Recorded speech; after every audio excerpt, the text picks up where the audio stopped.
Imagine standing on the edge of the Great Rift Valley in East Africa, 3 million years ago. The sun is setting over the savanna, casting long shadows across the grasslands. In the distance, you hear the guttural call of a predator, a sound that would make any creature's blood run cold. But there, among the acacia trees, a small group of upright figures moves with purpose. They're not running, they're not hiding, they're watching, observing, planning. These aren't quite human, not yet, but they're no longer simply apes either. What happened between that moment and now? Between those cautious bipedal creatures and the civilization that would one day build cities, compose symphonies, and send rockets to the moon? How did a vulnerable primate, with no claws, no fangs, and relatively weak muscles, come to dominate every corner of this planet? This is not a story of inevitable triumph. It's a tale of survival against staggering odds, of evolutionary experiments that failed more often than they succeeded, of species that rose and fell like empires. Our ancestors didn't simply evolve in a straight line from ape to human. They branched, diverged, competed, interbred, and sometimes simply vanished. You see, for the vast majority of our evolutionary history, humans weren't special. We weren't destined for greatness. We were just another species trying to make it through another day, another season, another ice age. There were times when our entire lineage could have been wiped out, when our ancestors numbered perhaps only a few thousand individuals scattered across a hostile landscape. But something changed. Something remarkable. Perhaps it was the way we learned to use tools, not just simple sticks and stones, but carefully crafted implements that required planning, patience, and the ability to teach others. Perhaps it was fire, that terrifying element we somehow tamed, turning darkness into light, roar into cooked winter, into a season we could survive. Or maybe it was language, the ability to share complex ideas, to tell stories, to pass knowledge across generations. More likely, it was all of these things and more.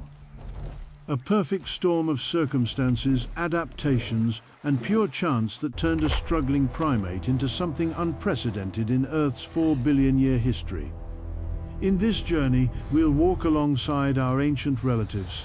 We'll witness the moment they first stood upright, freeing their hands for tool-making.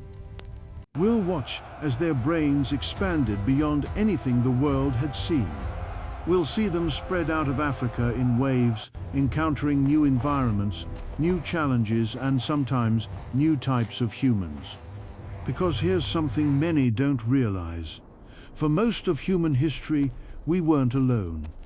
We shared this planet with other human species, the Neanderthals, the Denisovans, Homo erectus, and others we're only just beginning to discover.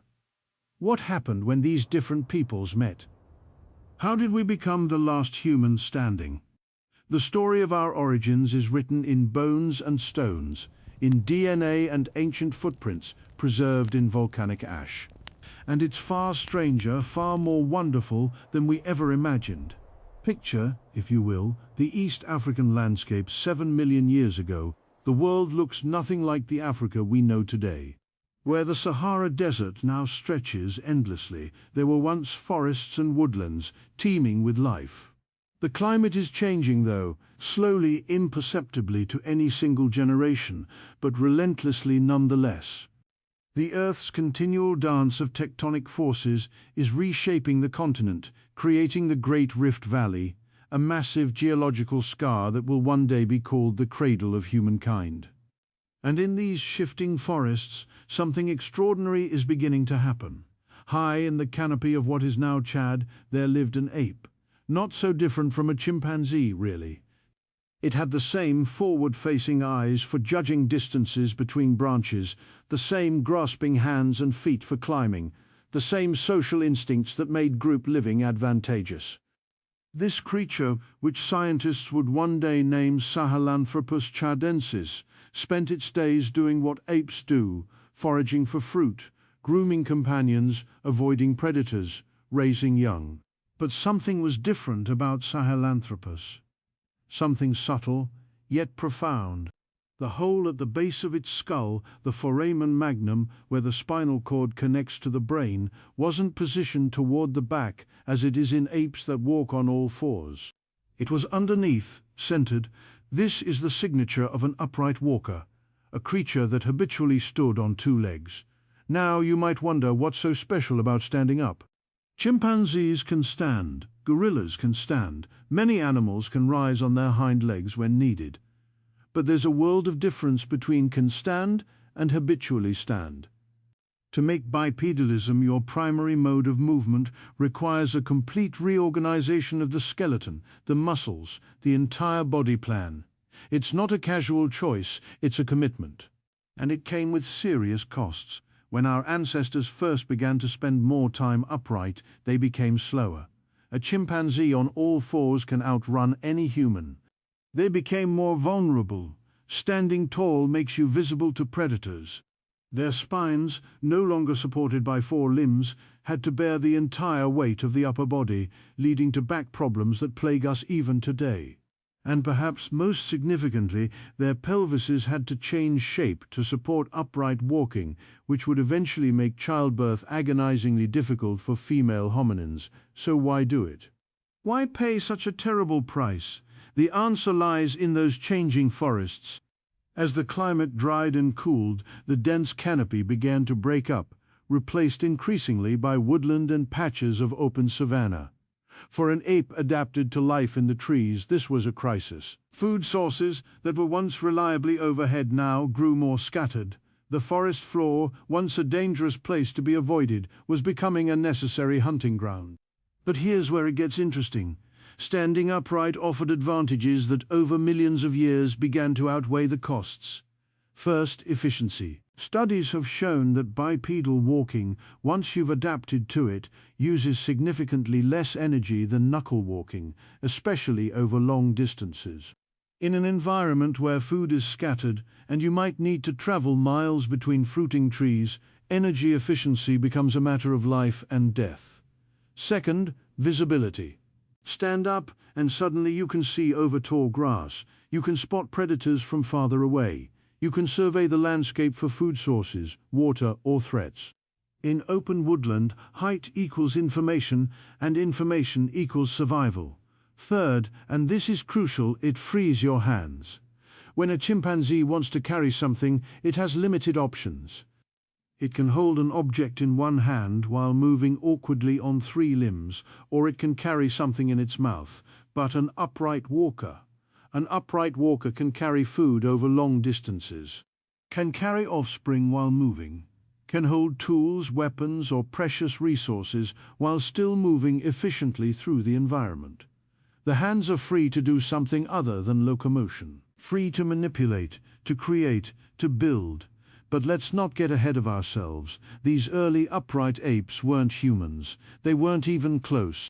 Sahelanthropus had a brain about the size of a chimpanzee's, perhaps 350 cubic centimeters, compared to our modern 1,350. They almost certainly couldn't speak.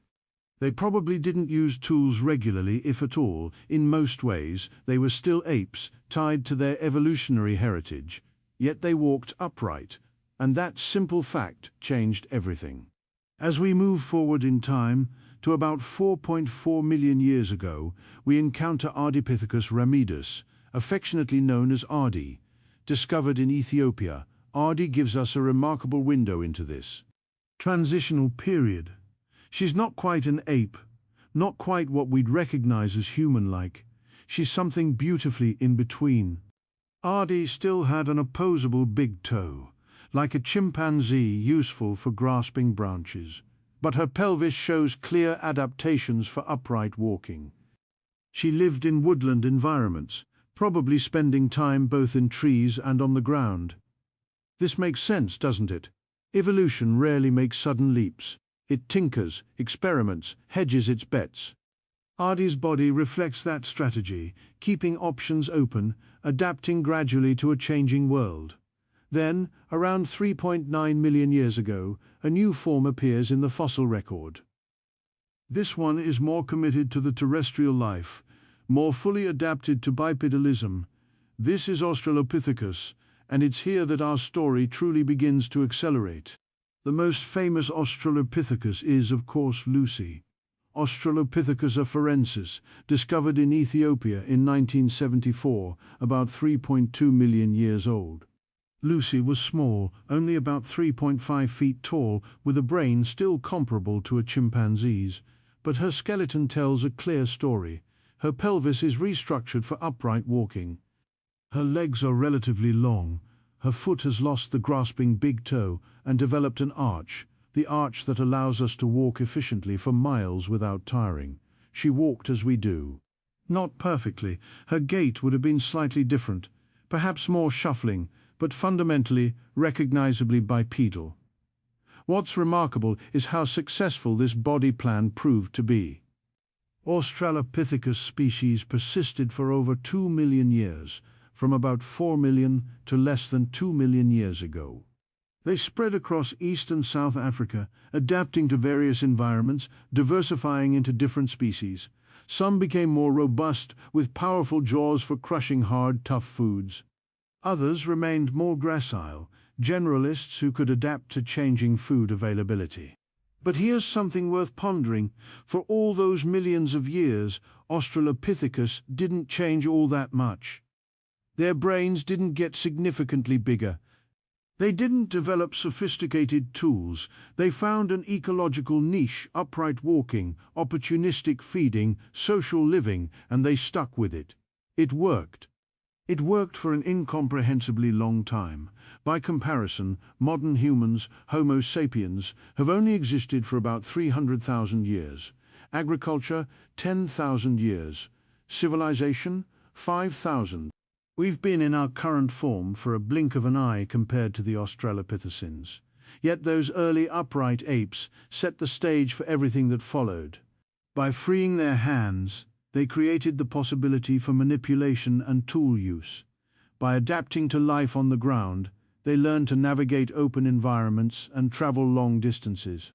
By standing tall, they changed how they saw the world, literally and figuratively. And there's something else. Something we can only speculate about, but that seems increasingly likely.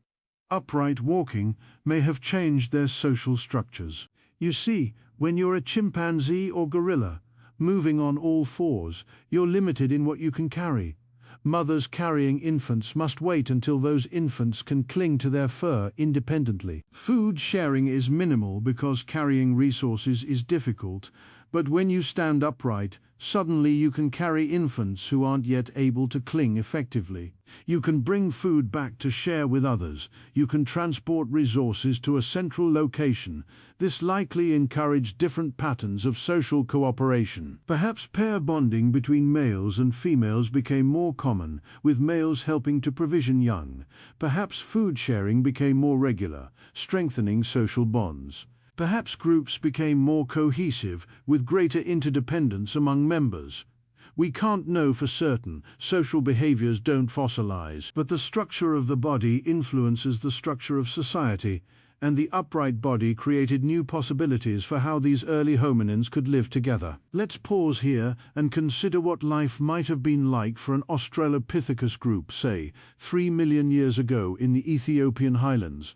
Dawn breaks over the savannah. A group of about 20 individuals begins to stir from where they've spent the night in the relative safety of acacia trees. The trees are smaller than the forest giants their ancestors once knew, but they're enough to keep the group safe from the lions and hyenas that hunt in the darkness. The adults climb down, the mothers carrying infants against their chests, their hands free for gripping branches during descent. The youngsters scramble down with the agility of their ape cousins, still more comfortable in trees than the adults. On the ground, the group spreads out to forage. Thereafter, whatever they can find: fruits, seeds, tubers, insects, perhaps the occasional bit of scavenged meat. Their diet is more varied than their forest-dwelling ancestors, a necessity in this more seasonal environment. Some dig with sticks for roots. Others overturn rocks looking for beetles and grubs. The young play, mimicking the adults, learning the skills they'll need to survive. One adult male stands slightly taller than the others, scanning the horizon. This is the advantage of upright posture in action, early warning system always active. He sees a herd of antelope in the distance. Farther still, dust rising, where a pride of lions has made a kill. Neither is an immediate threat, but the knowledge is valuable. Communication among them is complex, though not language as we know it. Calls, gestures, facial expressions, a rich vocabulary of meaning without words. They can convey danger, food here, follow me, be careful, but they can't talk about tomorrow or yesterday. They can't plan beyond the immediate future. They can't tell stories or teach complex skills through explanation. They are in many ways still apes. Intelligent, social apes with an unusual way of walking, but apes nonetheless. As the day heats up, the group finds shade. This is crucial. Upright walking has another cost. By exposing the full length of the body to the sun, it increases the risk of overheating. But there's a trade-off here too. Standing upright means less surface area is directly exposed to the overhead sun. And these hominins have lost much of their body hair, a change that allowed for better heat dissipation through sweating. Naked, upright skin, strange as it sounds, is actually better at staying cool during midday heat than a fur-covered horizontal body. Evolution, you see, is all about trade-offs. Every advantage comes with a cost. Every adaptation is a compromise between competing demands. In the afternoon, something happens that illustrates just how vulnerable these creatures still are. A leopard, stalking through the tall grass, spots a juvenile who has wandered slightly too far from the group. The cat begins its approach, low and silent. But that tall adult male, still watching, spots the predator. He barks an alarm, and instantly the group responds. They don't run, they're not fast enough to outrun a leopard. Instead, they cluster together, the adults forming a protective circle around the young, grabbing stones and branches. They shout, making themselves seem larger and more dangerous than they are. The leopard, faced with a group rather than an isolated individual, reconsiders. There are easier meals to be had. It melts back into the grass.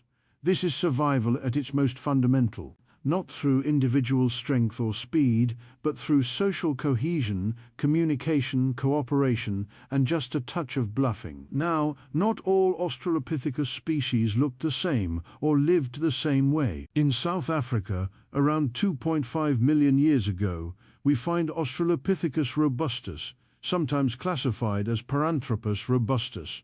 These hominins were built like tanks compared to their East African cousins. Massive jaws, huge molars, prominent sagittal crests on their skulls, where enormous chewing muscles attached. They were specialists, adapted to eating tough, fibrous foods, seeds, nuts, hard roots. In a stable environment, specialization can be a winning strategy. Robustus clearly found a niche that worked, and they stuck with it for about 1 million years. But specialization is also a risk. When the environment changes, specialists can find themselves in trouble. Meanwhile, back in East Africa, some Australopithecus populations remained more generalized. Their teeth could handle a variety of foods. Their bodies could adapt to different environmental conditions. They weren't the strongest or the most specialized, but they were flexible. And in a changing world, flexibility can be more valuable than specialization. Around 3.6 million years ago, something extraordinary happened in what is now Tanzania. A volcano erupted, covering the landscape in fine volcanic ash. Then it rained. And then, while the ash was still wet and soft, 3 individuals walked across it. They were Australopithecus, possibly afarensis, and their footprints were preserved, hardened into stone, providing us with the most intimate trace of our ancestors' lives. When those footprints were discovered in 1978 by Mary Leakey and her team, they sent shockwaves through the scientific community. Here was direct, unambiguous evidence of upright walking, preserved for 3.6 million years. You can see where the big toe pushed off. You can see the heel strike. You can even see where one individual paused, perhaps turned, looked back. Some researchers believe the 3 were a family, a male, female, and child, walking together across the ash plain. We'll never know for certain, but there's something deeply moving about those footprints. They're not bones or stones or genetic sequences. They're the actual path these individuals took on a day when the world was utterly different, yet also fundamentally the same. They walked upright, they walked together, and they walked into a future they couldn't possibly imagine, a future that would one day include us, looking back at them, marveling at these ghostly traces. But walking upright was only the beginning. The real transformation, the change that would make us truly different from every other creature on Earth, was still to come. It would happen in the brain. By about 2.8 million years ago, the world was changing rapidly. The climate was getting cooler and drier. The African landscape was shifting from woodland to more open grassland. The reliable fruits and leaves that had sustained the Australopithecines were becoming harder to find. New food sources had to be exploited. New strategies had to be developed. And in this pressure cooker of environmental change, something remarkable happened.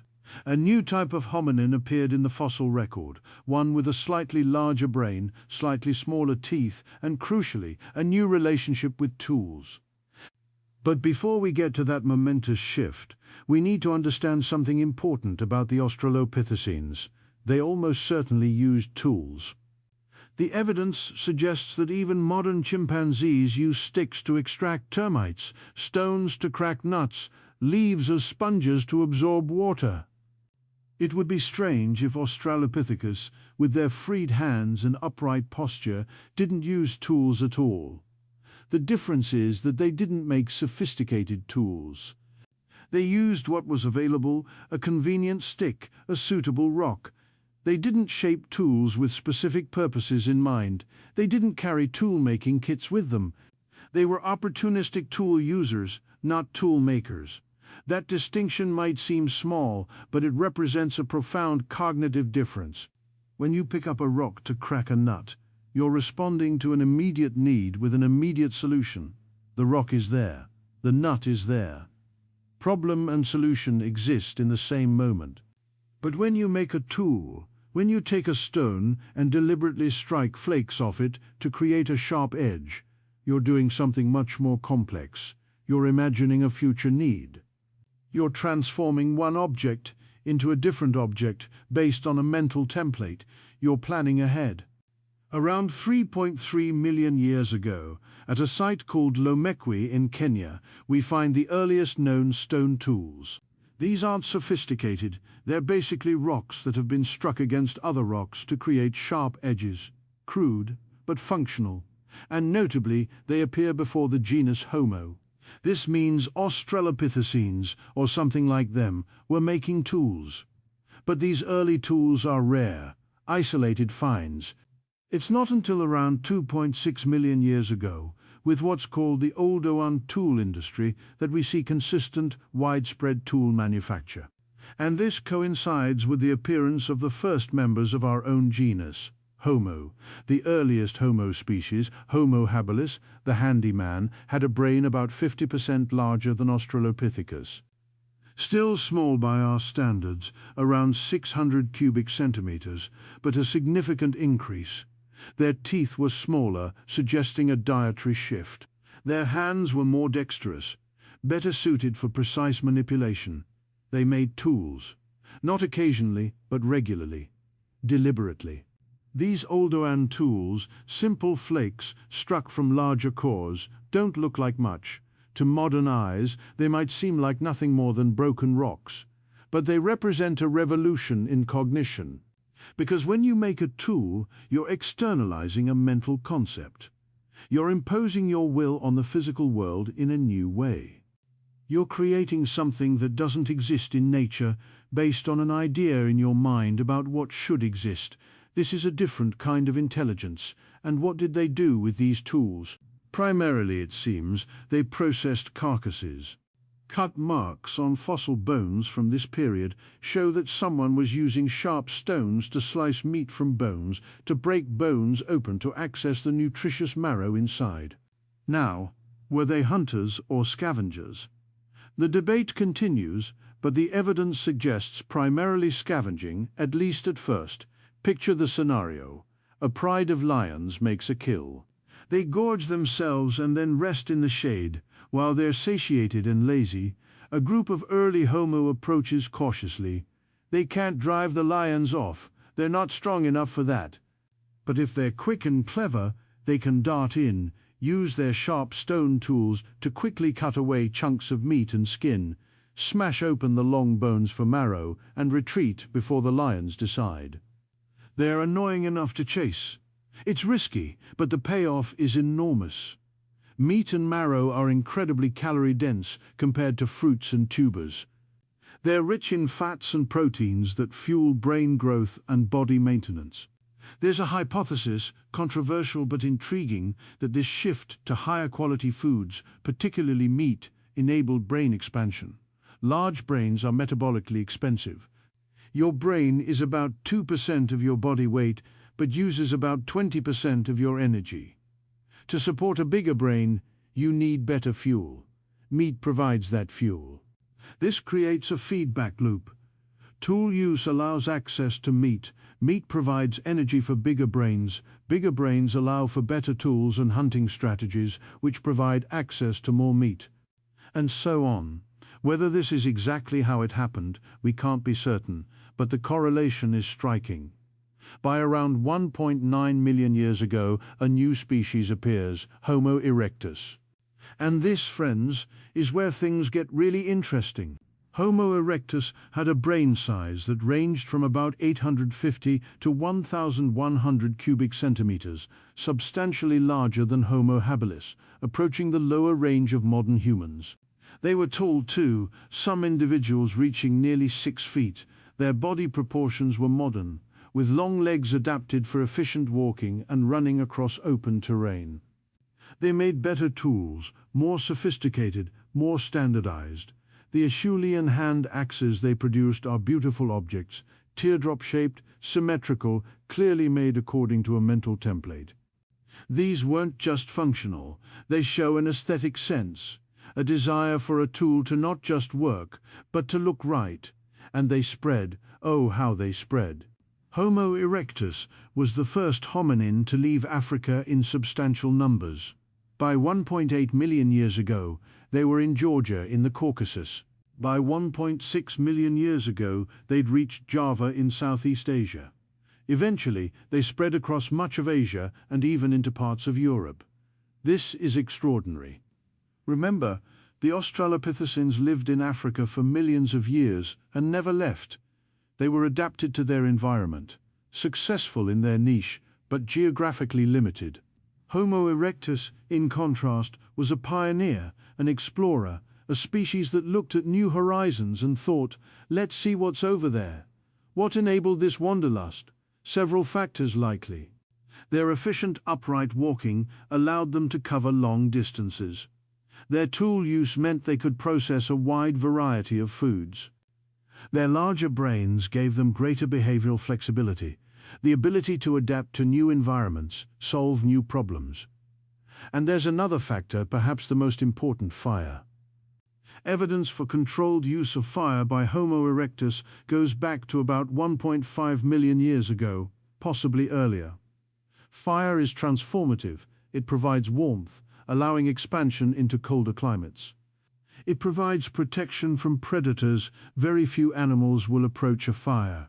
It provides light, extending the useful day beyond sunset. But most significantly, fire allows cooking. Cooked food is easier to chew and digest. It breaks down tough plant fibers and denatures proteins, making nutrients more accessible. Cooking is essentially beginning digestion outside the body. This means you need less robust jaws and teeth, less massive gut. The energy saved can be redirected to other things, like growing a larger brain. There's even evidence that the shape of the Homo erectus skull, with its smaller face and jaws compared to earlier hominins, reflects this shift to cooked foods.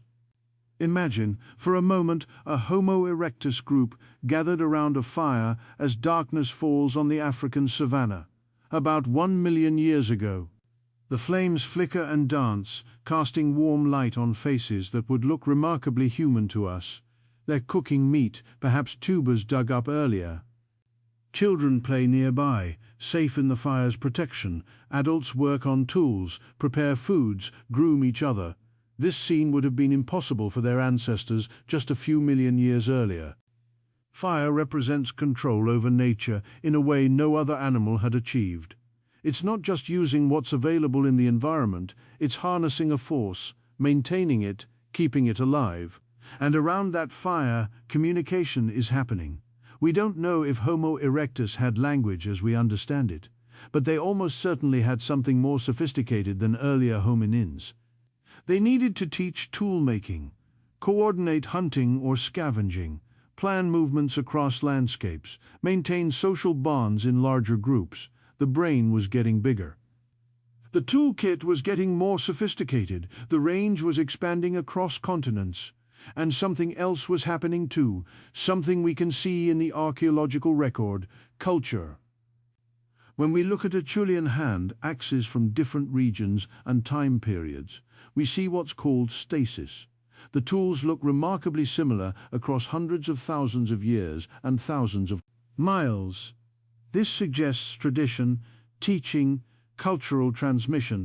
Young Homo erectus weren't just figuring out how to make tools on their own.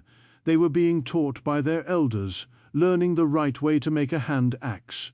This is culture. Not in the sense of art galleries and opera houses, but in the fundamental sense. Learned behavior passed from generation to generation, creating regional traditions and continuity over time. And this is where we'll pause, as we stand at a crucial juncture in our story. The ape that stood up has become the hominin that thinks, makes, controls fire, and spreads across the world.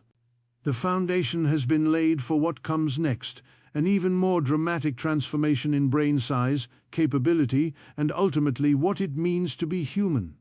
We'll continue this journey in Chapter 2, where we explore the explosive growth of the human brain and the emergence of truly modern cognitive abilities. There's a curious pattern in the fossil record, one that took scientists decades to fully appreciate. For millions of years, from about 7 million to roughly 2 million years ago, hominin brain size increased very slowly. Sahelanthropus, Ardipithecus, the various Australopithecus species. They all had brains roughly the size of a chimpanzee's, around 350 to 450 cubic centimeters. Then, with early Homo, we see a jump to perhaps 600 cubic centimeters, still relatively modest.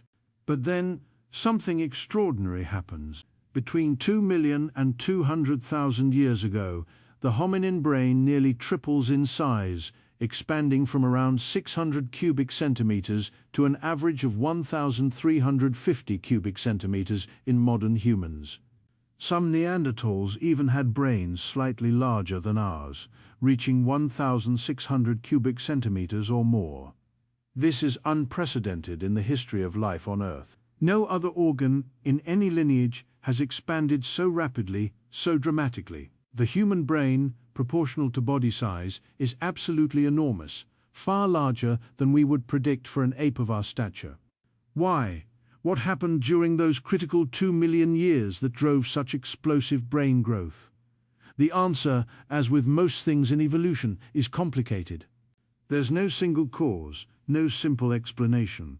Instead, we're looking at a cascade of factors, each reinforcing the others, creating what scientists call positive feedback loops. We've already touched on one factor: diet. High-quality foods, particularly meat and cooked foods, provide the calories necessary to fuel a large brain, but there's more to it than just calories.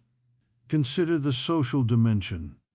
As hominin groups grew larger and more complex, the cognitive demands increased proportionally. You need to remember who's allied with whom, who owes favors, who can be trusted, who's likely to cheat.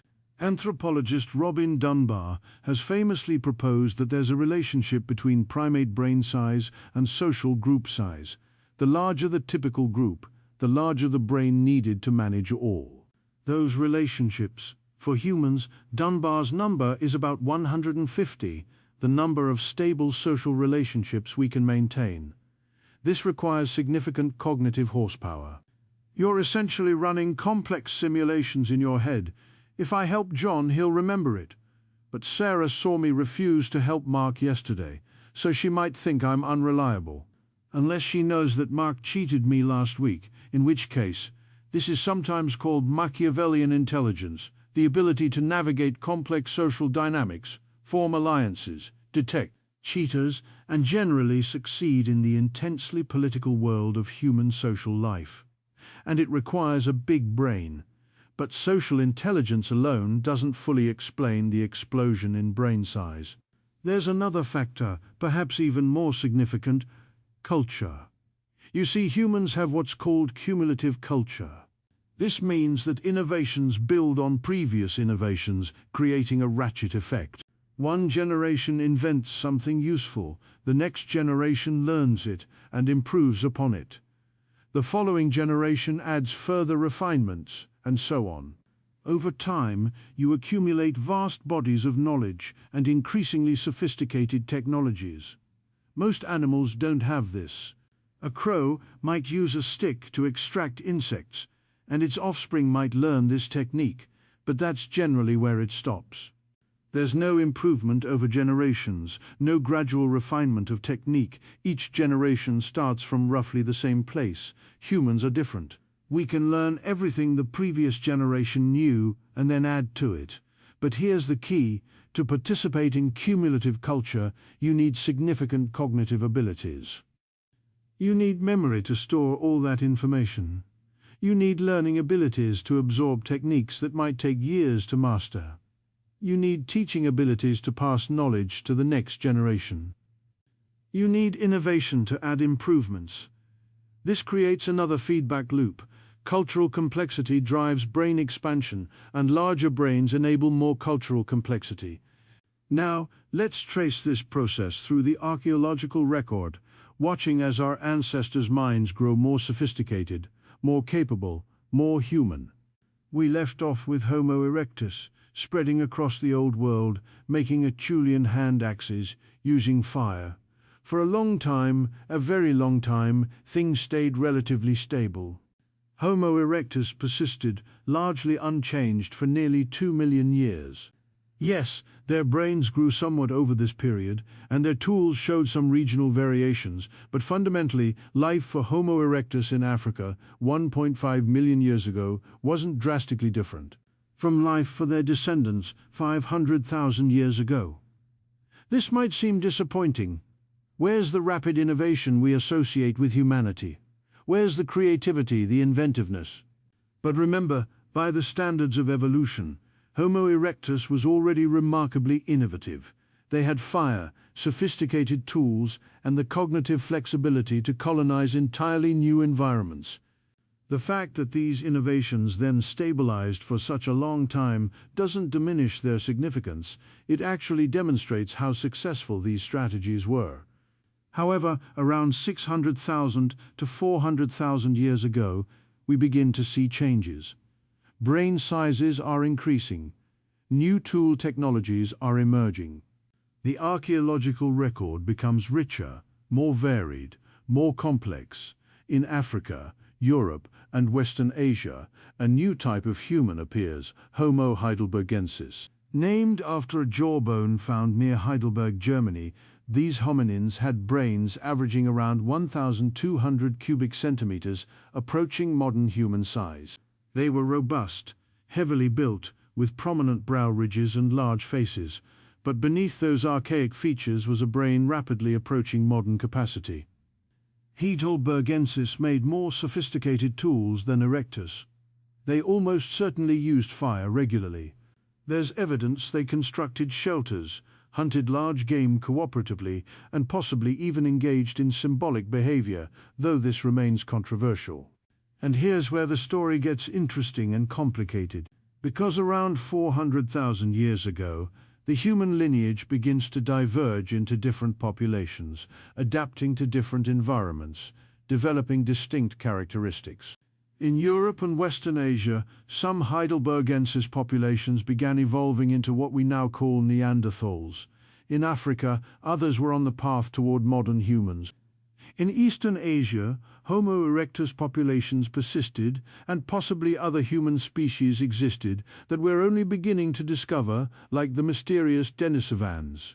For hundreds of thousands of years, there wasn't one humanity.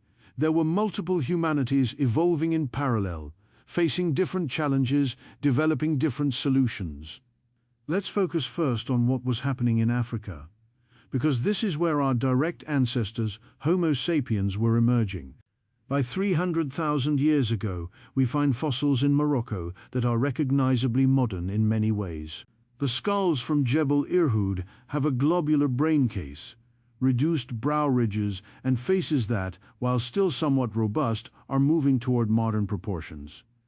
These aren't quite like living humans. The skull shape is still a bit different, the face a bit more projecting, but they're close. Very close.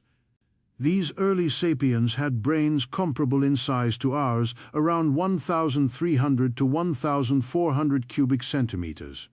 But, and this is crucial, brain size alone doesn't tell the whole story.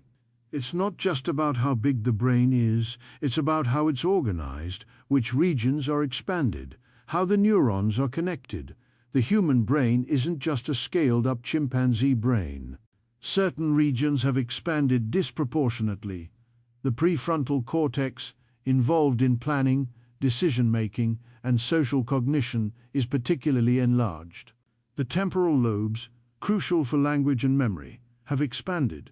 The parietal regions, involved in tool use and spatial reasoning, show significant growth. And there's something else, something we can see in the shape of the skull. The human brain is remarkably rounded, globular. This shape, which emerged over the last 300,000 years, reflects changes in brain organization. Specifically, it appears to reflect expansion of the parietal and cerebellar regions, areas involved in integrating information from different sensory modalities, in coordinating complex motor actions, in abstract thinking. This is the hardware for modern human cognition. But having the hardware doesn't mean you're immediately running sophisticated software. Here's a puzzle that vexed archaeologists for decades. Anatomically modern humans, people with bodies and brains essentially like ours, existed in Africa by 300,000 years ago. But for most of that time, their archaeological signature isn't dramatically different from other human species of the period. Sure, they made stone tools, used fire, hunted and gathered. But Neanderthals were doing all those things too. So were late surviving Homo erectus populations in Asia. Where's the special sauce? What makes us different? The answer seems to be, it took time. Having modern anatomy was necessary but not sufficient. The full package of modern human cognition, what archaeologists call behavioral modernity, emerged gradually, sporadically, with fits and starts, over hundreds of thousands of years. Let's look at the evidence, piece by piece, watching as the modern human mind slowly comes into focus. Around 280,000 years ago, in Kenya, someone was using obsidian, a volcanic glass that produces extremely sharp edges when fractured. This obsidian came from a source over 50 miles away. Someone transported it or traded for it. This suggests planning, the ability to think ahead, to value materials for future use. Around 200,000 years ago, again in East Africa, we find the first definitive evidence of systematic use of pigments, ochre, a reddish iron oxide. The ochre has been ground into powder, deliberately processed. But why? We don't know. Body decoration, symbolic marking, purely practical use as an adhesive or preservative. The tantalizing thing is that ochre use appears, disappears, reappears in the archaeological record. It's not continuous. Whatever people were doing with it, it wasn't yet a universal, essential part of human culture. Around 160,000 years ago, in a South African cave called Pinnacle Point, people were eating shellfish, exploiting coastal resources. This demonstrates flexibility, the ability to learn new foraging strategies, to expand into new ecological niches. By 100,000 years ago, we find shell beads, marine shells with holes deliberately made for stringing. These are found at sites in Morocco, Israel, and South Africa. Beads are significant because they're purely symbolic. You can't eat them, they don't keep you warm, their only value is as decoration, as markers of identity, as things that convey meaning. And meaning, symbolic meaning, is perhaps the most distinctly human thing there is. But again, the pattern is sporadic. Beads appear, then disappear from the record for thousands of years. It's as if early humans were experimenting with symbolic behavior, sometimes adopting it, sometimes abandoning it. What we're witnessing is the gradual emergence of modern cognition. Not a sudden revolution, but a slow build-up, a ratcheting process where innovations appear, sometimes spread, sometimes disappear, sometimes re-emerge stronger. Think of it like this: the hardware was in place by 300,000 years ago, but the software was still being developed, debugged, improved. Cultural innovations emerged through individual creativity and social learning, but they didn't always stick. They needed the right conditions, the right population size, the right social networks, the right environmental pressures to become permanent features of human culture. And then around 70,000 to 80,000 years ago, something changes. The archaeological record suddenly becomes much richer. We find more diverse tools, more elaborate bone and antler implements, more consistent use of pigments, more evidence of long-distance trade, more symbolic objects. Some researchers call this the Great Leap Forward or the Upper Paleolithic Revolution, though these terms are somewhat misleading because the changes weren't instantaneous and didn't happen at the same time everywhere, but there's no denying that something significant occurred. What caused it? Theories abound. One hypothesis: this is when fully modern language emerged. Perhaps earlier humans had proto-language gestural communication, simple vocalizations, but around 70,000 years ago, the full syntactic generative language we use today clicked into place. With it came the ability to convey complex ideas, to teach intricate skills, to tell stories, to think in new ways. Another hypothesis: this is when population sizes and social networks reached a critical threshold.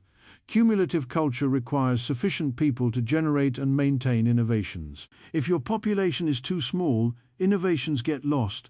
The one person who knew how to make the best spear dies before teaching anyone else, and that knowledge is gone. But with larger, more interconnected populations, knowledge is more reliably transmitted and built upon. Climate may have played a role too. Around 75,000 years ago, the Toba supervolcano erupted in Indonesia, one of the largest volcanic events of the last few million years. It caused a volcanic winter, with global temperatures dropping for years. Some researchers think this created a population bottleneck. Human populations crashed, and only the most cognitively flexible groups survived. The genetic evidence actually supports a severe bottleneck around this time. All modern humans descend from a relatively small population, perhaps as few as 10,000 individuals that lived in Africa during this period. Everyone else, other human populations that might have existed, went extinct or were absorbed. The survivors, our ancestors, were, by necessity or by chance, the ones with the full suite of modern cognitive abilities, and they were about to do something unprecedented in the history of the genus Homo. They were going to leave Africa and, in a geological eye blink, colonize the entire world. But before we get to that epochal journey, let's talk about what makes the modern human mind so special. What can we do that Neanderthals, Homo erectus, and even early Homo sapiens couldn't? It's not just intelligence. Neanderthals had large brains, larger than ours, on average. They made sophisticated tools, used fire, cared for their sick and injured, buried their dead. They were intelligent, social, capable. The difference seems to lie in how the brain is wired, particularly in our capacity for what's called cognitive fluidity. Imagine the mind as having different modules: a social intelligence module for navigating relationships, a technical intelligence module for making tools and solving physical problems, a natural history module for understanding animals and plants and landscapes. Most animals have these domains quite separated. A chimpanzee might be brilliant at social manipulation, but doesn't apply that strategic thinking to tool use. Humans are different. We can connect these domains, apply insights from one area to another, make unusual associations, think metaphorically. When a poet writes, "My love is a red rose," they're connecting the domain of human emotions with the domain of natural objects in a way that's meaningful despite being literally false. When an engineer designs a bridge using principles from nature, perhaps mimicking the structure of a spider's web, they're connecting technical and natural history intelligence. This cognitive fluidity enables creativity, innovation, symbolic thought, art, science, and all the other distinctively human endeavors. It also enables something else, teaching and social learning at a level unmatched in the animal kingdom. Humans don't just imitate, we teach actively and learn intentionally. A mother crafting a tool doesn't just do it in front of her child. She slows down, demonstrates, corrects errors, explains through gesture and eventually language the purpose of each action. The child doesn't just copy, they ask questions through gesture and eventually language. They request demonstrations, they practice deliberately. This is pedagogy, and it's rare in nature. With it, cultural knowledge accumulates at an accelerating rate. By 70,000 years ago, African Homo sapiens had this full package: large brains with modern organization, cognitive fluidity, sophisticated language, active teaching, complex social networks, and an ever-growing cultural toolkit. They were, in every meaningful sense, us, and they were about to change the world. The stone tools of early modern humans reveal a story of growing sophistication and creativity. Let's take a moment to appreciate this, because it's in the tools that we can most clearly trace the evolution of the human mind. The Oldowan tools of early Homo, from 2.6 million years ago, were simple. Hit one rock with another to create sharp flakes. These flakes could cut meat, scrape hides, break bones. Functional, but crude. The technique required maybe a dozen strikes, and you were done. The Acheulean hand axes of Homo erectus, appearing around 1.7 million years ago, were more sophisticated. These required planning. You had to envision the final form, select the right core stone, strike flakes off in a specific sequence to create a symmetrical, teardrop-shaped tool. This might require dozens of strikes, each placed carefully. It's a more complex mental task. But around 300,000 years ago, a new technique emerges, the Levallois method. This is fundamentally different. Instead of shaping the core into a tool, you're shaping the core to produce predetermined flakes. You carefully prepare a stone so that with a single final strike, a perfectly formed flake pops off. It's like preloading all your work into preparation, then executing with precision. This requires holding a complex sequence in mind, planning many steps ahead, understanding the fracture mechanics of stone.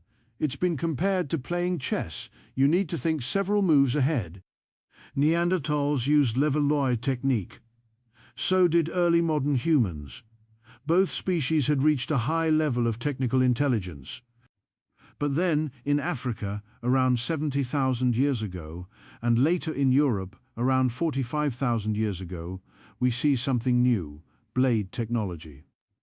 Blades are long, parallel-sided flakes that can be produced in quantity from a single core. From one core, using blade technology, you can produce many times more cutting edge than with earlier techniques. It's more efficient, more productive. And the blades themselves become platforms for further innovation. They're hafted onto wooden or bone handles, creating composite tools. They're shaped into specialized forms: scrapers for hides, burins for engraving, points for spears. The toolkit explodes in diversity.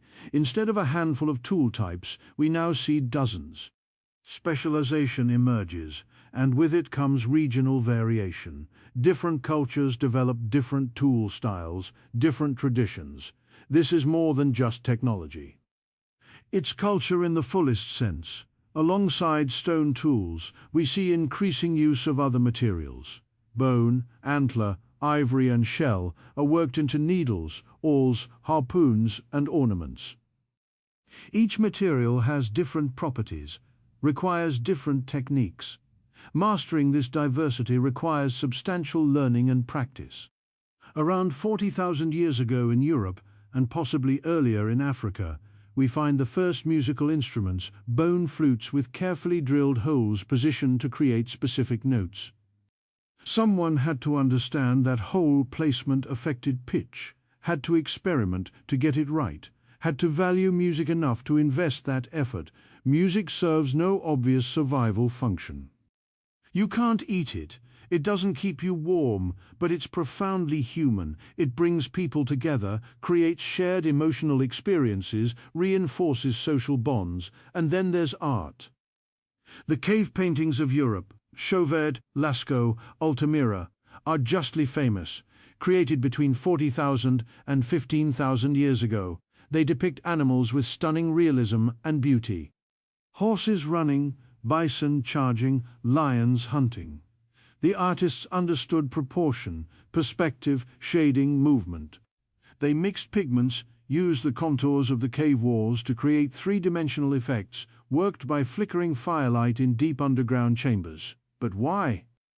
Why venture into dangerous cave depths to paint animals on walls that few would see? We don't know.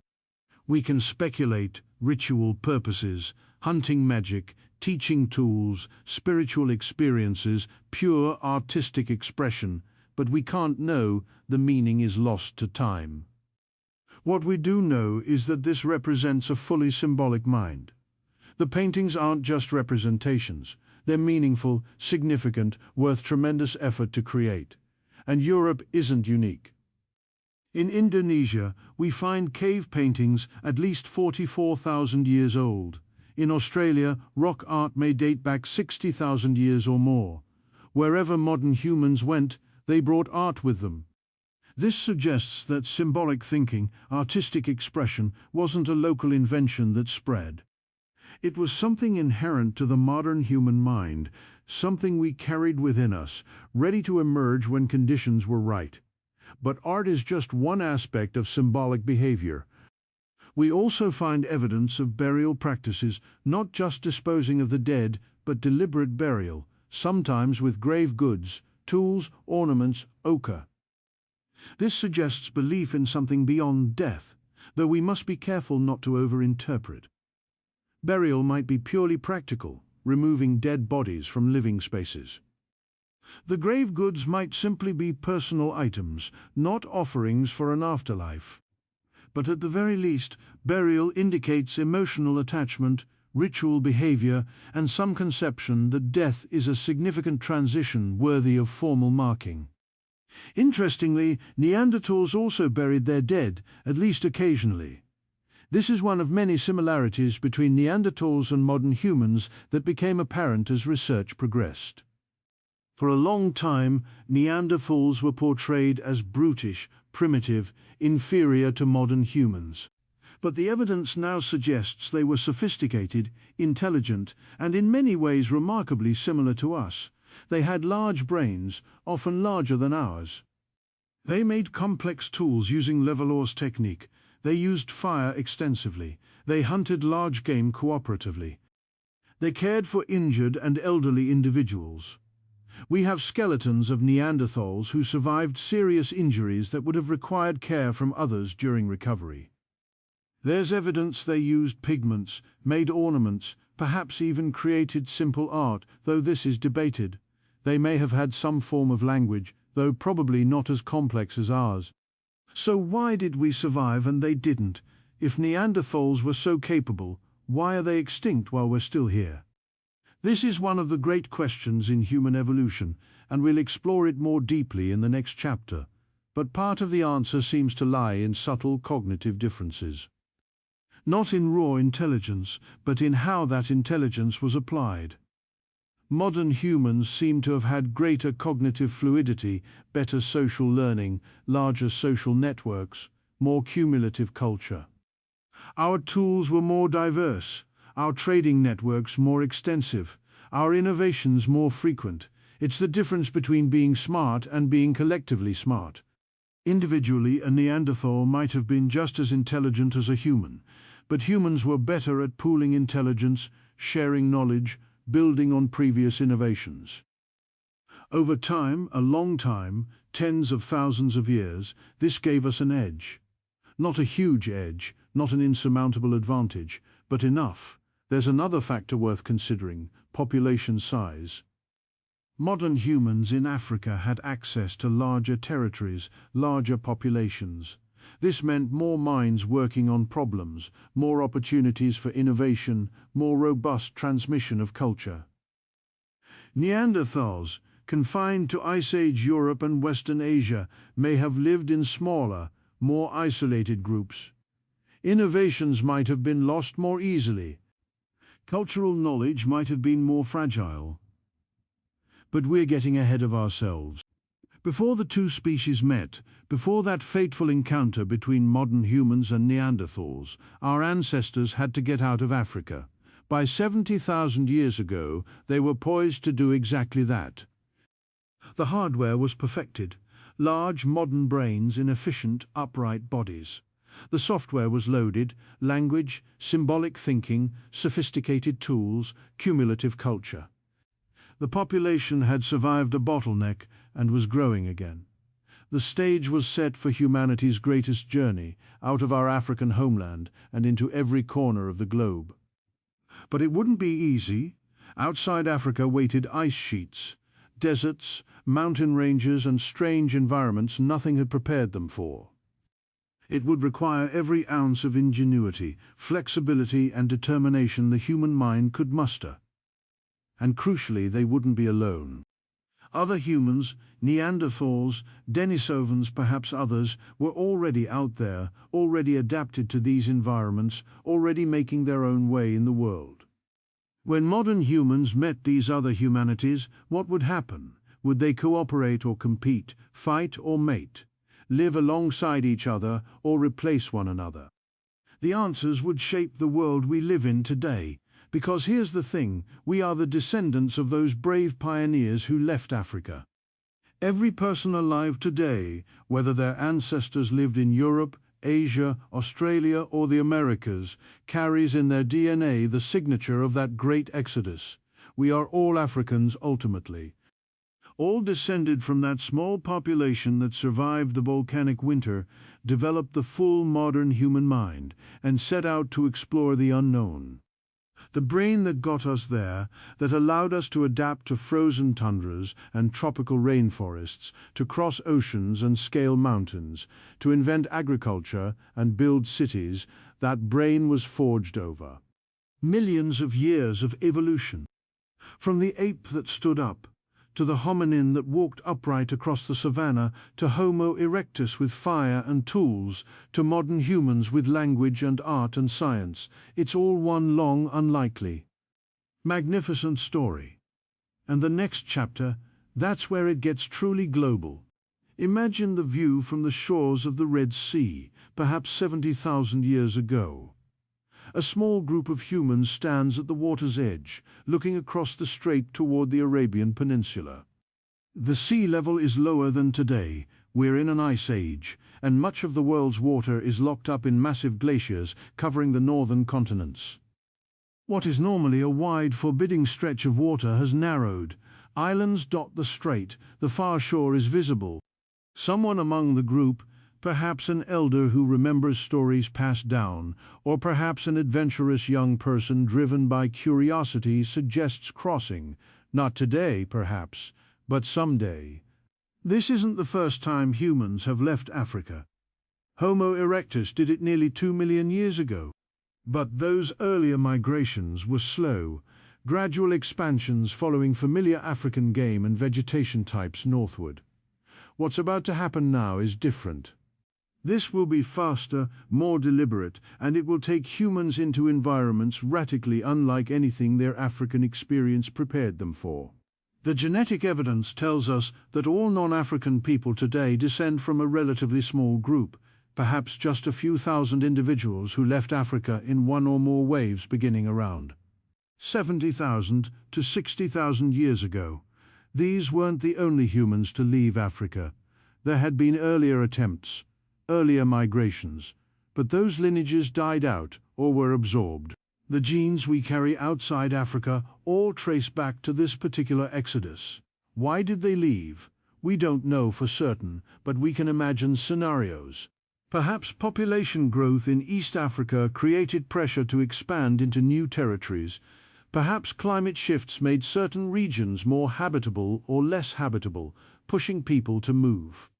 Perhaps it was simply human curiosity, that same restless spirit that would eventually carry us to every landmass on Earth. Whatever the cause, small groups began crossing into Arabia. And from there, the journey accelerated in ways that must have seemed impossible.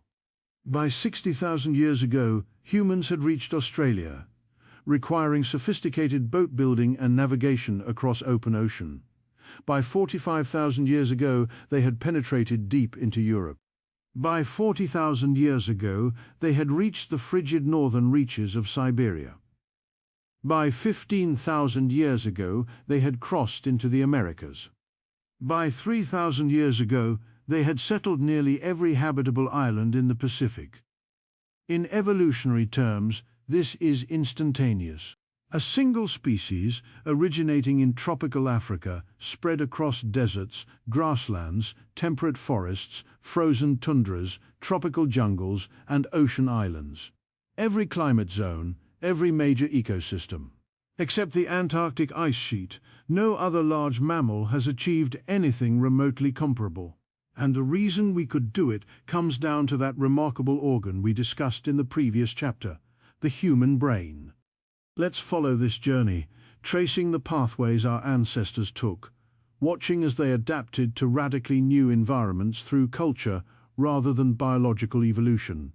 The first stop, Arabia. Today, much of Arabia is harsh desert. But 70,000 years ago, during periodic wet phases, parts of the peninsula supported grasslands and lakes. Archaeological evidence shows that early modern humans moved through Arabia, probably following the coasts, where marine resources supplemented hunting and gathering. This coastal migration route is important.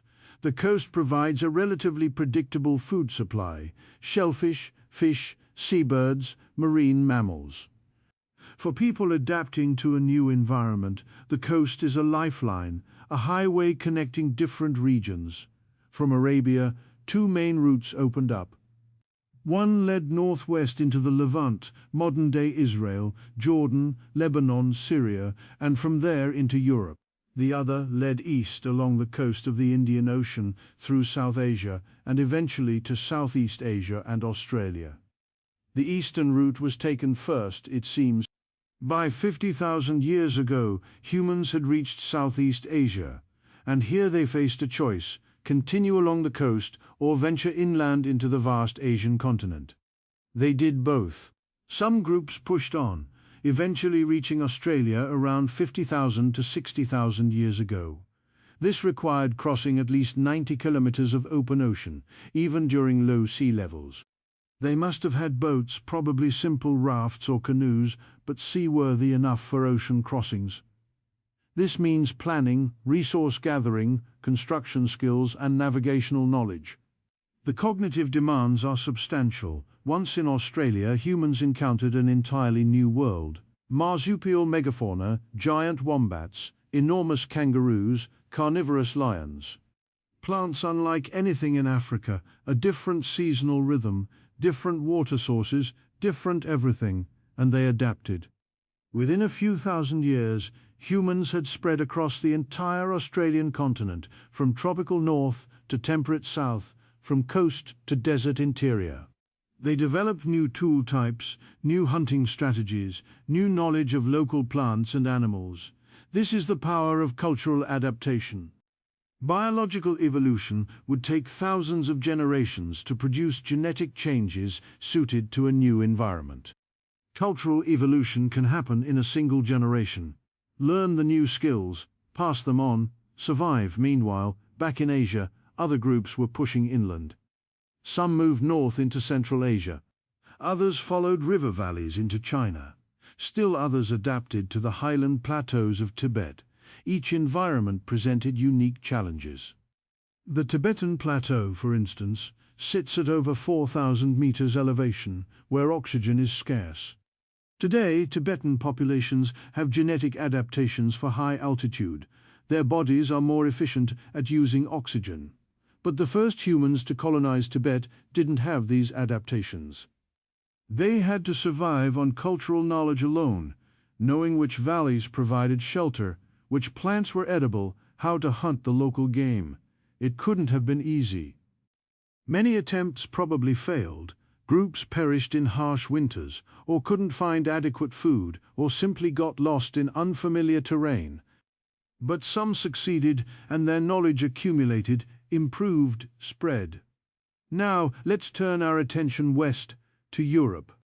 Because this is where modern humans encountered another human species in significant numbers, the Neanderthals. Neanderthals had been in Europe and Western Asia for hundreds of thousands of years. They were superbly adapted to Ice Age conditions, stocky bodies that conserved heat, large noses that warmed cold air before it entered the lungs, sophisticated hunting skills focused on large game. Like reindeer, bison, and mammoths, they weren't primitive. They made excellent stone tools, used fire expertly, wore animal skins for warmth, and lived in complex social groups. They had survived multiple ice ages, persisting through climatic fluctuations that would have destroyed less capable species. And then, around 45,000 years ago, modern humans arrived in Europe. The meeting between modern humans and Neanderthals is one of the most fascinating and contested topics in human evolution. For decades, the prevailing narrative was simple. Modern humans arrived, outcompeted Neanderthals, and replaced them. Competition, conflict, extinction. But the reality, as we now know from genetics, was more complex and more interesting. In 2010, the Neanderthal genome was sequenced from ancient DNA extracted from fossils. The results were stunning. Non-African modern humans share about 1 to 2% of their DNA with Neanderthals. Europeans and Asians carry Neanderthal genes. This means interbreeding occurred. When modern humans and Neanderthals met, they didn't just fight or ignore each other. They had children together. Those hybrid children survived, reproduced, and passed Neanderthal genes into the modern human gene pool. Think about what this means. These were two populations that had been evolving separately for perhaps 500,000 years. By comparison, domestic dogs and wolves have been separate for only about 15,000 to 40,000 years. Yet they can still interbreed. Neanderthals and modern humans were much more deeply diverged, yet still biologically compatible enough to produce fertile offspring. We don't know the details of these encounters.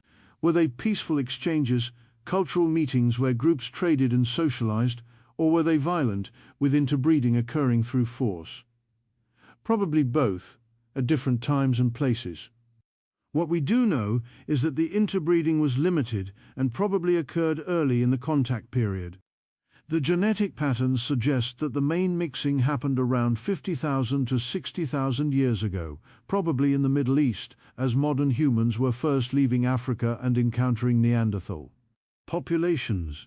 After that initial mixing, there seems to have been less interbreeding in Europe itself. Modern humans and Neanderthals coexisted in Europe for about 5,000 years, and during that time their populations seem to have remained largely separate. Why? Perhaps cultural differences created barriers. If the two groups had different languages, different customs, different technologies, they might have largely avoided each other, occupying different territories or exploiting different resources. Or perhaps there were biological issues.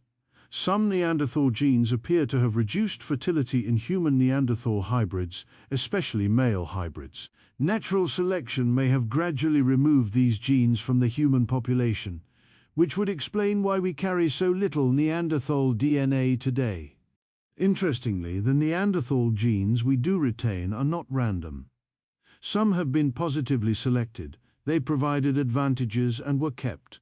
Many of these relate to immune function, suggesting that Neanderthals carried genetic variants that helped fight off European diseases, and modern humans who inherited these variants survived better. Other retained genes affect skin and hair biology. possibly helping modern humans adapt to European levels of sunlight and UV radiation. But some Neanderthal gene variants have been strongly selected against, particularly those affecting brain development and testes function. These may have been incompatible with modern human biology, reducing survival or fertility. So the genetic legacy is mixed. Some Neanderthal DNA helped us, some harmed us, and natural selection has been sorting through it for the last 50,000 years. Now, let's talk about the disappearance of the Neanderthals themselves. Around 40,000 years ago, Neanderthal populations began to decline.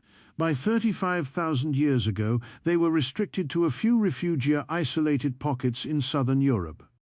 The last known Neanderthal populations survived in Gibraltar and possibly Croatia until about 28,000 years ago. And then they were gone. What happened? Why did a species that had survived for hundreds of thousands of years suddenly vanish? This question has generated enormous debate. Some researchers argue for direct competition. Modern humans simply outcompeted Neanderthals for resources, driving them to extinction.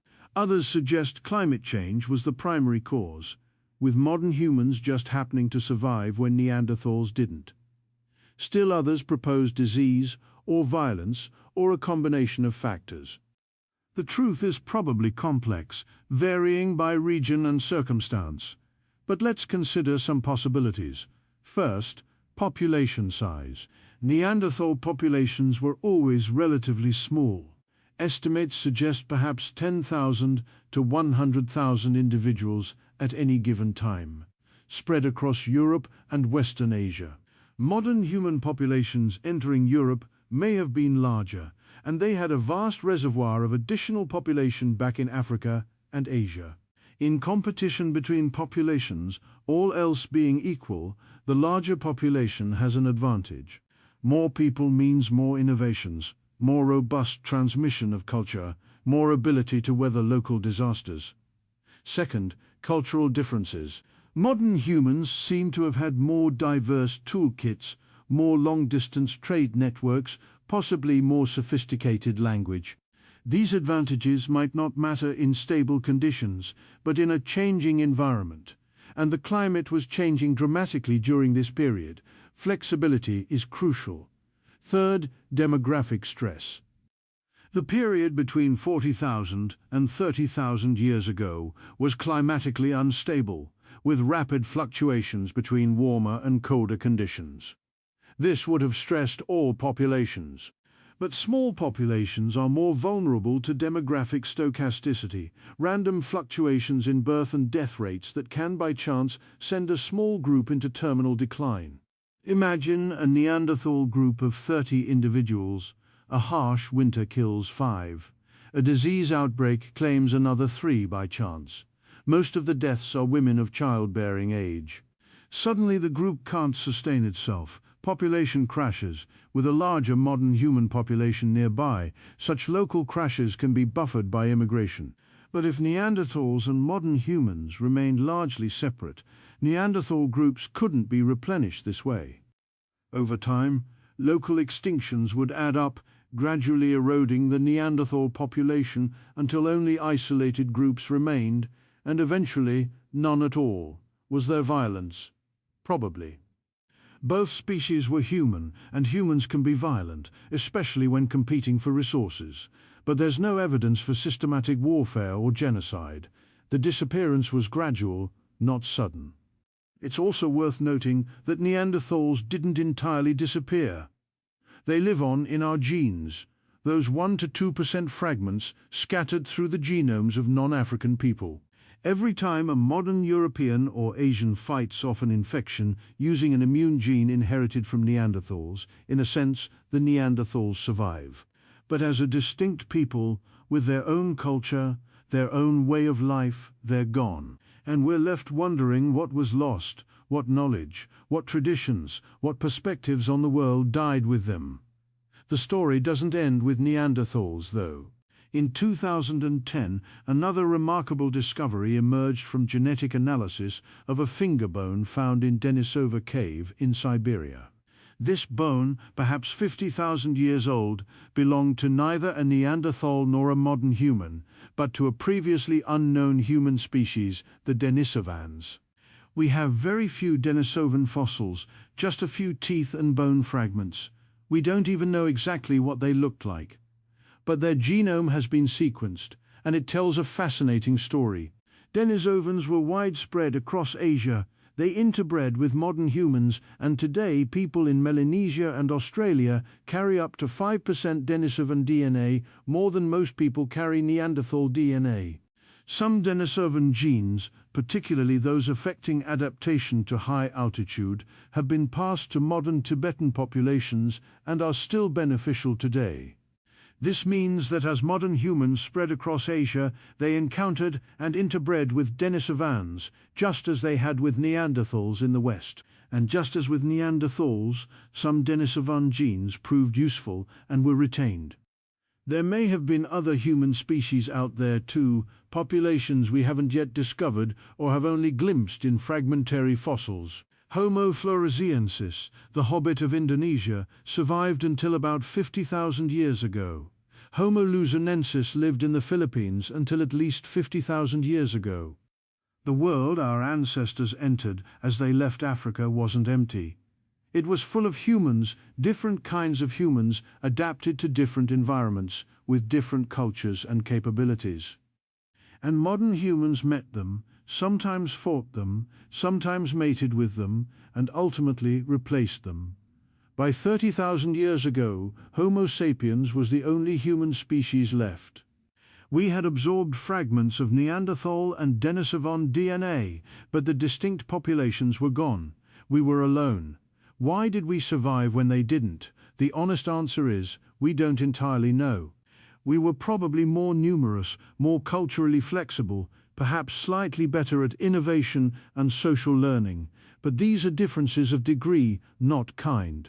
Under slightly different circumstances, it might have been Neanderthals who survived and we who vanished.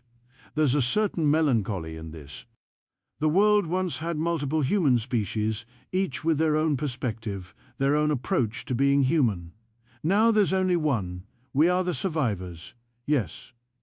But we're also the only witnesses to our own story, with no other human voices to offer alternative views.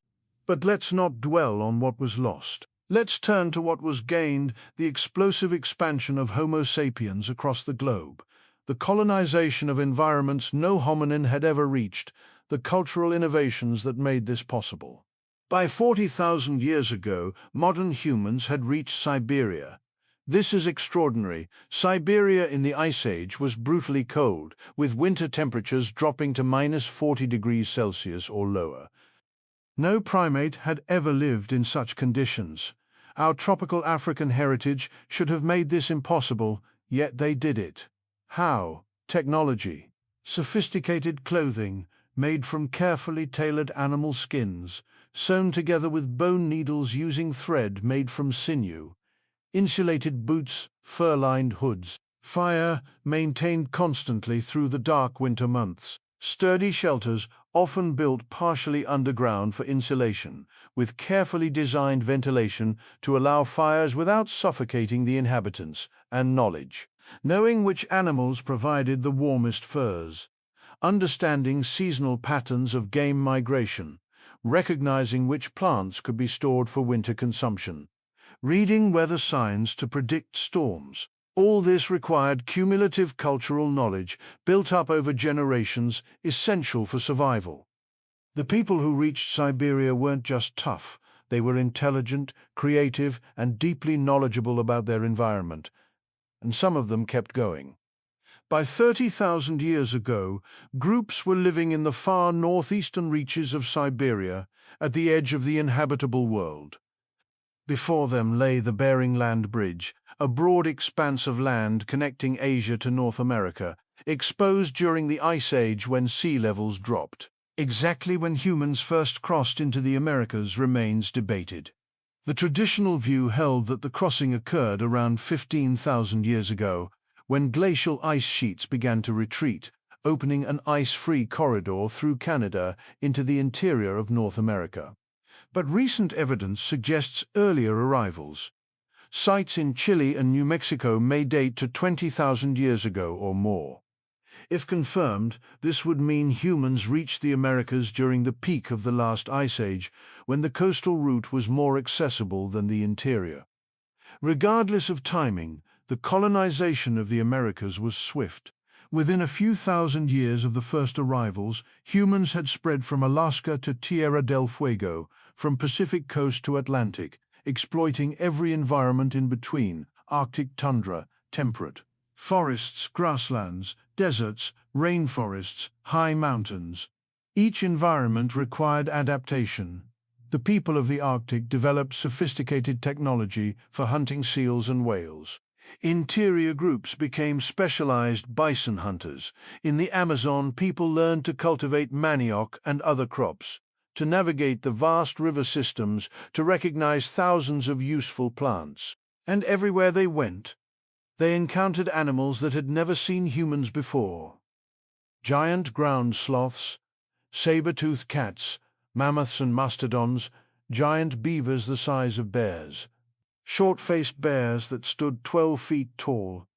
Many of these animals went extinct shortly after human arrival, a pattern repeated across the globe.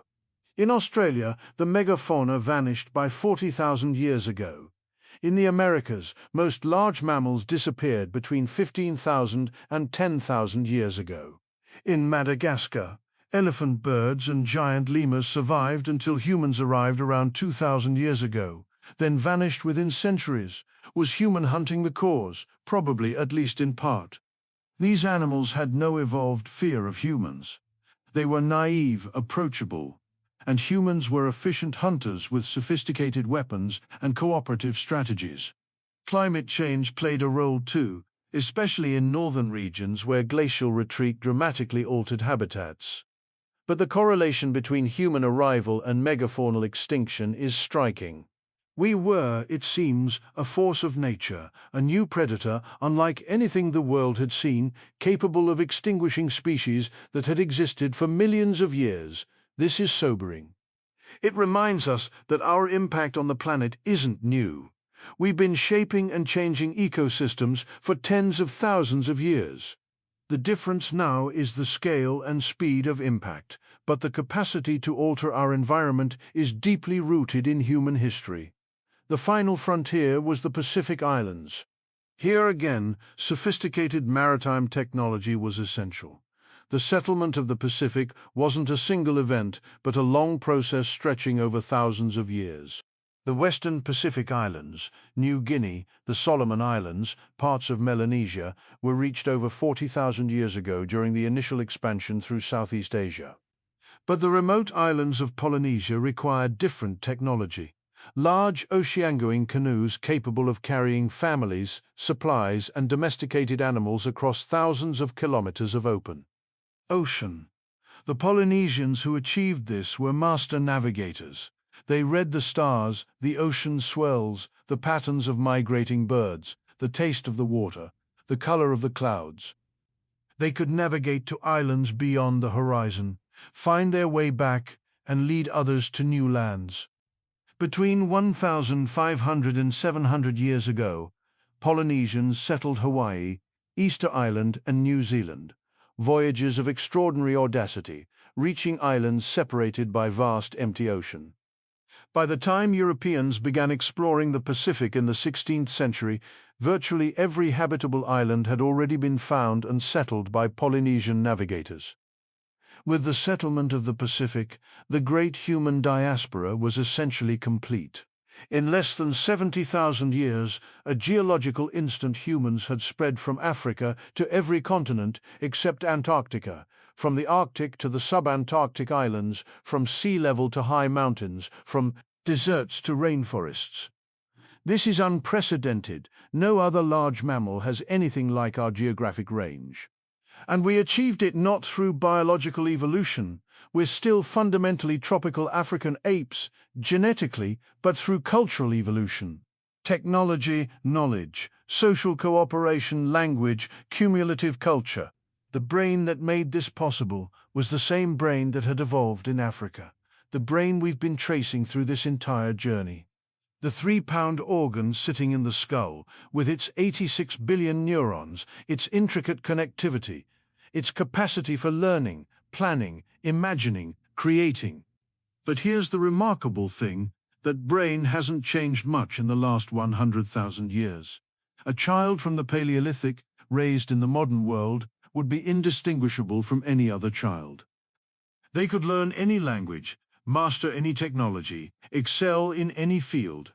The hardware is the same. What's changed is the software, the accumulated cultural knowledge that each generation inherits and builds upon. A Paleolithic hunter needed to know the behavior of game animals, the properties of stone for toolmaking, the location of water sources, the uses of hundreds of plants, the social dynamics of their group. This was sophisticated knowledge, requiring years to master. A modern person needs to know well different things: how to read and write, how to navigate social institutions, how to operate complex technology, how to find information in an age of information overload. The specifics are different, but the cognitive demands are comparable. The capacity was always there. What changed was what we filled it with. And this brings us to a crucial point. The story of human evolution isn't just the past, it's also the present and future. We are still evolving, though mostly culturally rather than biologically. Human culture has changed more in the last 500 years than in the previous 50,000. The agricultural revolution, the industrial revolution, the digital revolution, each has transformed how we live, but our brains remain fundamentally Paleolithic. This creates tensions. We evolved for small group living, but we live in cities of millions. We evolved to crave sugar and fat, but we live in an environment of caloric abundance. We evolved to respond to immediate threats, but we face long-term challenges like climate change that our instincts aren't well suited to handle. Yet we also have something no other species has: the ability to recognize our own limitations and work around them. We create institutions to manage large-scale cooperation. We develop technologies to extend our capabilities. We use science to understand the world beyond our immediate perception. The same cognitive flexibility that allowed our ancestors to adapt to frozen tundras and tropical islands allows us to adapt to the modern world, not by changing our biology, but by changing our behavior, our tools, our knowledge.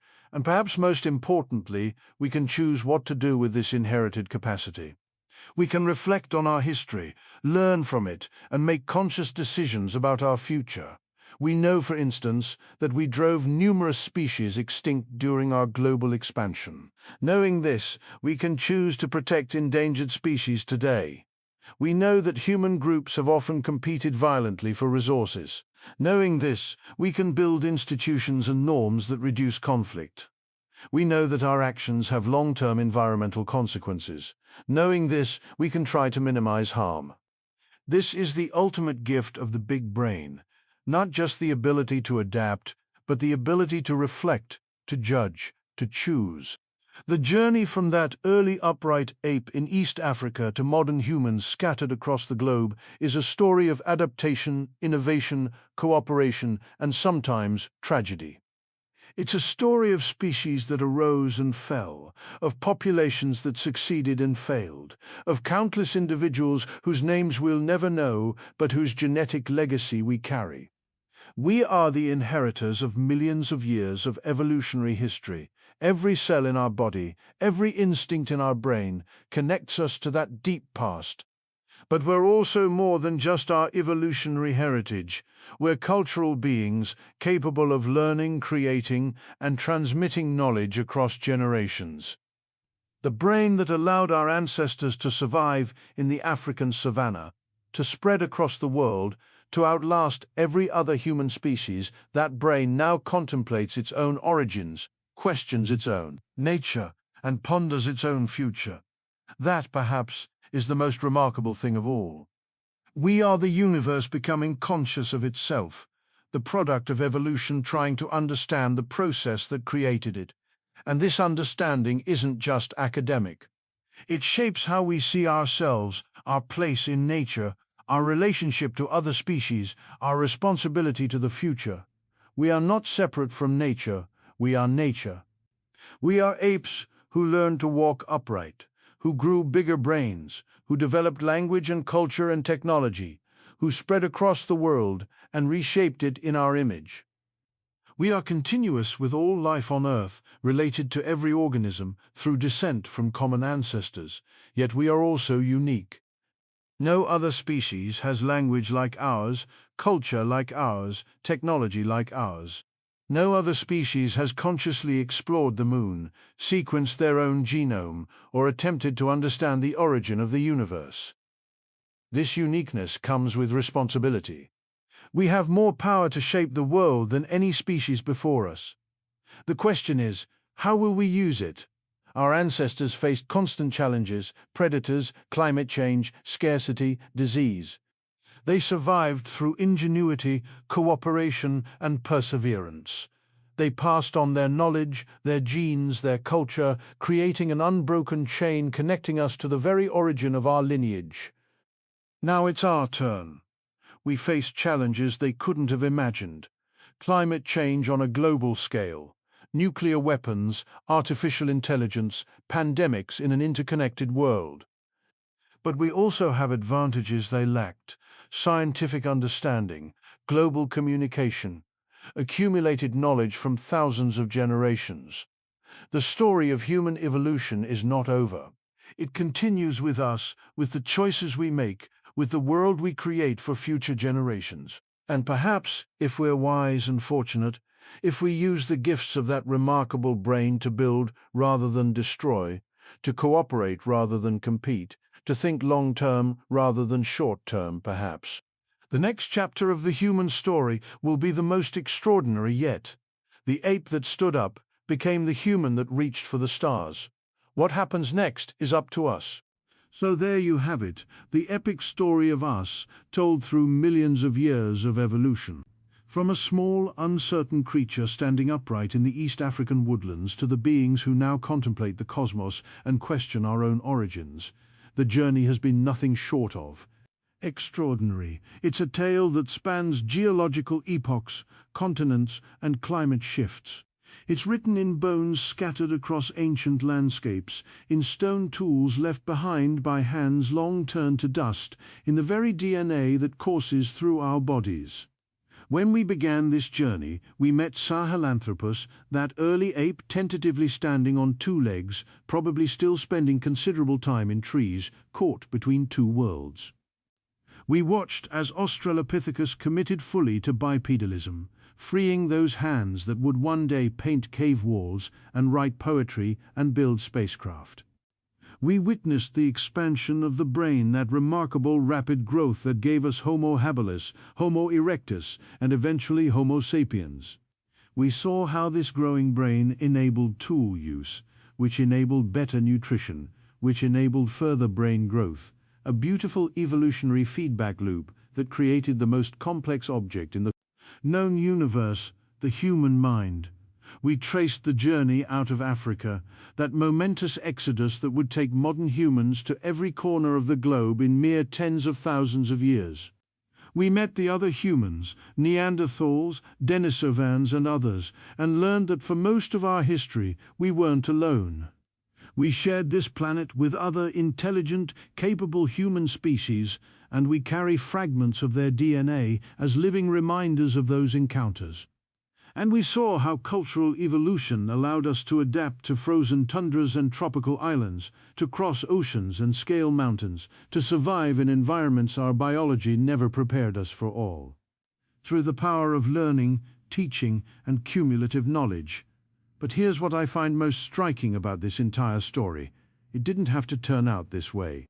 There were so many moments when our lineage could have ended. The climate fluctuations that nearly wiped out early human populations.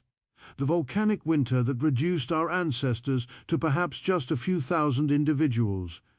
The countless encounters with predators, diseases, accidents, and environmental disasters that claimed individual lives and entire communities.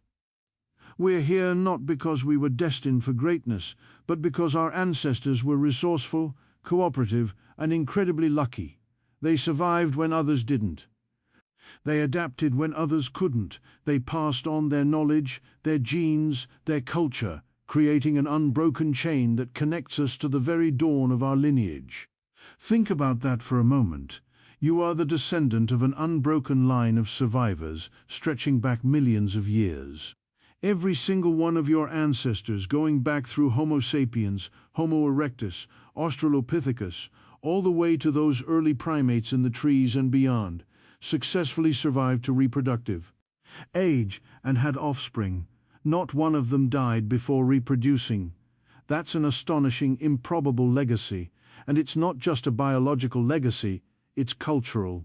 The knowledge that helped your ancestors survive, how to make fire, how to find water, how to recognize edible plants, how to cooperate with others was passed down through generations.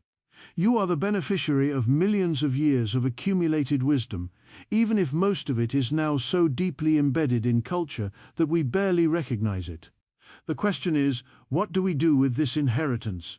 We live in a time when human power over the planet is greater than ever before.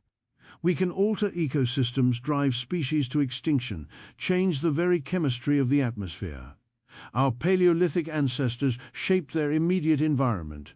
We shape the entire Earth. This power comes from that same brain that evolved on the African savanna, the brain that allowed us to make tools, use fire, develop language, create culture. But now we face challenges that evolution didn't prepare us for: climate change, nuclear weapons, biodiversity loss, pandemics in an interconnected world. Our instincts tell us to focus on immediate threats, to prioritize our own group over others, to consume resources when they're available. These instincts made sense in the Paleolithic. They're less helpful now, but we also have something our ancestors lacked: understanding. We can study our own evolutionary history, recognize our cognitive limitations, and consciously work to overcome them. We can build institutions that encourage long-term thinking. We can create technologies that reduce our environmental impact.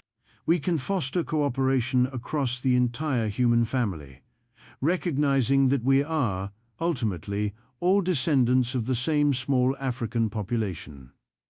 The story of human evolution teaches us several profound lessons. It teaches us humility. We're part of nature, not separate from it. We're apes, primates, mammals, animals. We evolved through the same processes as every other organism on Earth. It teaches us connection. We're related to all life, descended from common ancestors. The tree shrew, the chimpanzee, the bacteria in your gut, we share ancestry with all of them. It teaches us responsibility. We're the only species that can consciously choose to protect or destroy. Our actions have consequences, not just for ourselves, but for countless other species and for future generations. And it teaches us hope. If our ancestors could survive ice ages and volcanic winters with nothing but stone tools and fire, surely we, with all our accumulated knowledge and technology, can address the challenges we face today. So I invite you to reflect on this story. You are part of it, not just a spectator, but an active participant. The choices you make, the knowledge you pass on, the world you help create, these will shape the next chapter of human evolution. Will we be wise stewards of this planet? Will we use our big brains to build a sustainable future? Will we recognize our common humanity and work together across the divisions we've created? I don't know. But I do know that we have the capacity to choose.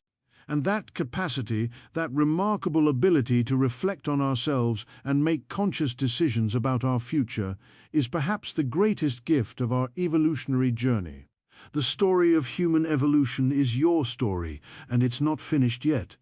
If this journey through deep time has sparked your curiosity, I encourage you to explore further, read about paleoanthropology. Visit natural history museums, question, wonder, and never stop learning. Because that's what humans do best. We learn, we teach, and we build on what came before. It's what brought us from the trees to the stars, and it's what will carry us into whatever future we choose to create.